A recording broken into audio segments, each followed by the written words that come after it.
अहमदनगरच्या श्रीगोंद्यातल्या पिंपळगाव पिसा गावामध्ये सशस्त्र दरोडा टाकण्यात आलाय।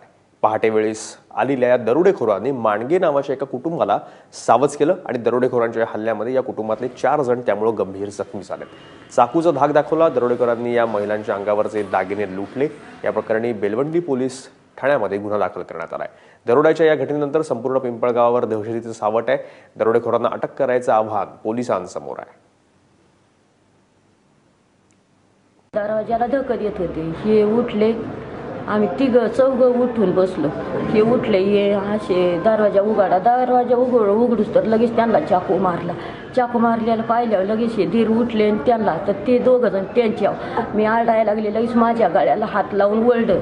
नंतर मग परत 2 जण आली, आम्हाला दोघींना हे करायला। त्यांचं हाताने वळलं, मला चाकू दाखवला, इकडून चाकूने कट केलं आणि ही निघाला लवकर तर याला बी बुवास काढलं थोडं।